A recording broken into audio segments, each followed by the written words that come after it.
के साथ श्रृंखलाबद्ध तरीके से जनजातीय समुदाय के साथ साथ और भी ऐसे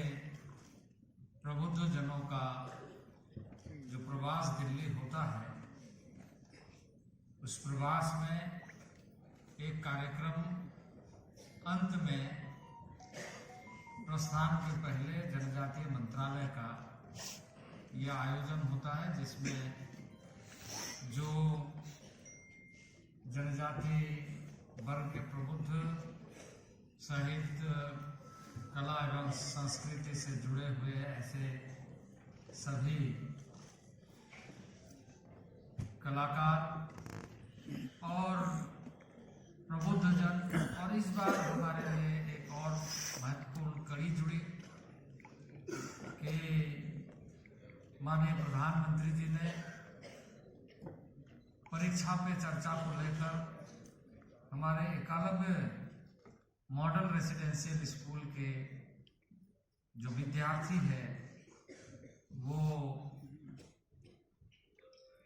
माननीय प्रधानमंत्री जी के कार्यक्रम में सम्मिलित हुए, चर्चा में भाग लिए और इसके साथ साथ ही गणतंत्र दिवस के परेड में, प्रधानमंत्री जी के आवास में, राष्ट्रपति भवन में,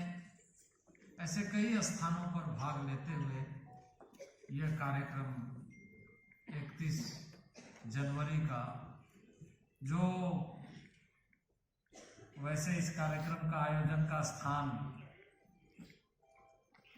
अन्य जगह में था, लेकिन अचानक बारिश होने की वजह से स्थान बदलना पड़ा, क्योंकि वहाँ पूरी गीली हो गई थी, खुले स्थान पर होना था और इसलिए वहाँ से कार्यक्रम को यहाँ बहुत कम समय में, तो मैं जहाँ आप सभी आए हुए आगंतुकों का, प्रबुद्ध जनों का, और मुझे खुशी है कि आज सुकांत जी भी उपस्थित है हम लोगों के बीच में, मैं उनका भी अभिनंदन करता हूँ, आप सभी का अभिनंदन करता हूँ, आप सबका।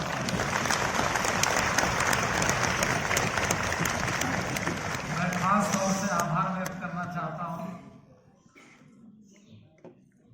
हमारे आईसीआर के डीजी और पदाधिकारियों का, कि बहुत कम समय के अंदर स्थान परिवर्तित करते हुए मैं समझता हूं कि उससे ज्यादा अच्छा अनुभव करने वाला स्थान और कार्यक्रम दोनों के दृष्टि से इतने कम समय में व्यवस्थित ढंग से हो रहा है, तो मैं निश्चित रूप से आईसीआर के डीजी सहित सभी पदाधिकारियों का भी आभार व्यक्त करता हूं।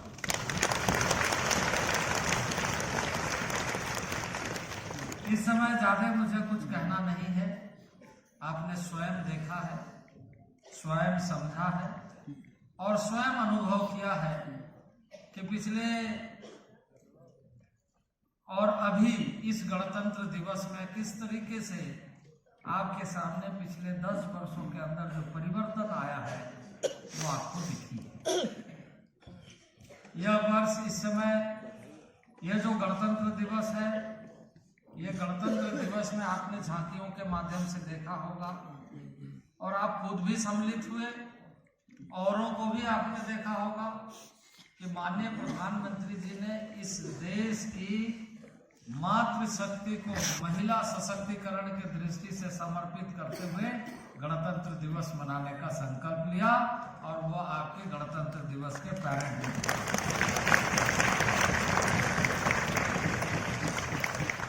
विविध क्षेत्रों में भारत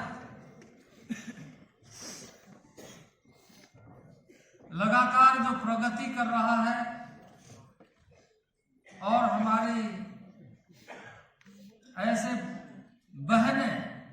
विभिन्न स्थानों पर कीर्तिमान स्थापित कर रही है, उसका झांकी आपने देखा। जल में, थल में, वायु में, स्पेस में, यानी विविध दिशाओं में भारत अपने महिला क्षमता का दुनिया को लोहा मनाने पर विवश कर रहा है और बता रहा है कि भारत की शक्ति,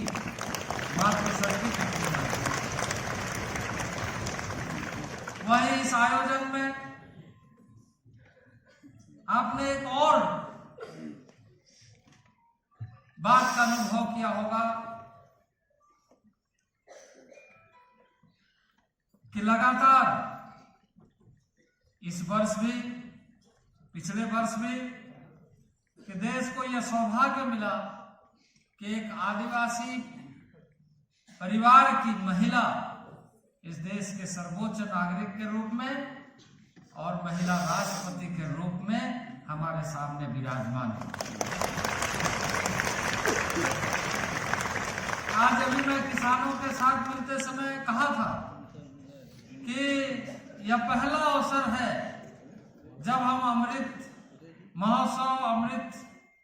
महोत्सव का उत्सव मनाते हुए अमृत काल में प्रवेश कर रहे हैं और अमृत काल के प्रथम सोपान पर यह हम सबको गौरव महसूस हो रहा है, देशज महसूस हो रहा है कि देश के अंदर अपने स्वनिर्मित पार्लियामेंट में देश की महिला राष्ट्रपति ने पहली बार संबोधित किया। संयुक्त संसद और उन्होंने अपने समाज के विभिन्न वर्ग के लोग सब तैयार है कि सबका साथ, सबका विकास, सबका विश्वास और सबका प्रयास के साथ 21वीं सदी का भारत 2047 में एक भारत श्रेष्ठ भारत और आत्मनिर्भर भारत, विकसित भारत का दर्जा प्राप्त करेगा। इसलिए आज के दिन में मैं इस समय बहुत ज्यादा नहीं कहते हुए, ट्रेन बहुत लोगों की है जो अभी वापस जाएंगे, पर इस संकल्प को दोहराते हुए आप यहाँ आए, आपने यहाँ देखा, आपने यहाँ समझा, आपने यहाँ अनुभव किया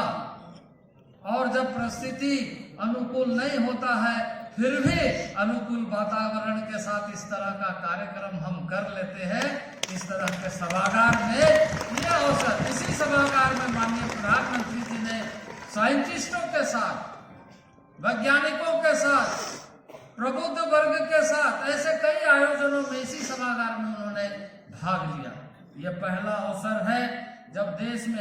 देश के सेंट्रल हॉल में अंडमान निकोबार से आए हुए और देश भर के ऐसे पीवीटीजी समुदाय को सेंट्रल हॉल में संयुक्त संसद जहां पर बैठती थी पहले, वहां पर स्पीकर महोदय ने संबोधित किया, वहां बैठने का अवसर मिला। उसी तरीके से राजधानी के अंदर जहां आज अभी आपने भाग लिया भारत मंडपम में, एकलव्य मॉडल रेसिडेंशियल स्कूल के बच्चे, जसु भूमि एक बहुत बड़ा आधारभूत संरचना इसी तरह के आयोजनों के लिए, आईसीआर जहां वैज्ञानिक पूरे देश भर के कृषकों को नए नए शोध के साथ, नए नए खोज के साथ, नए नए चीजों को कैसे किसानों तक सही ढंग से पहुंचाया जाए, इस सभागार में उस पर राष्ट्रीय अंतर्राष्ट्रीय गोष्ठी होती है। वहां पर आज हम सब जनजातीय समुदाय और यहाँ के प्रबुद्ध किसान बैठे हुए हैं, इसलिए यह सौभाग्य का विषय है और हमें संकल्प लेकर के यहाँ से लौटना चाहिए। और हमें पूरी आशा है कि यह जो अमृत काल के पहले सोपान पर आज हम खड़े हैं, यह हमारा लक्ष्य को निर्धारित करते हुए 25 साल के अंदर हम एक भारत श्रेष्ठ भारत के साथ विकसित भारत का सपना को पूरा करेंगे। इन्हीं शब्दों के साथ आप सब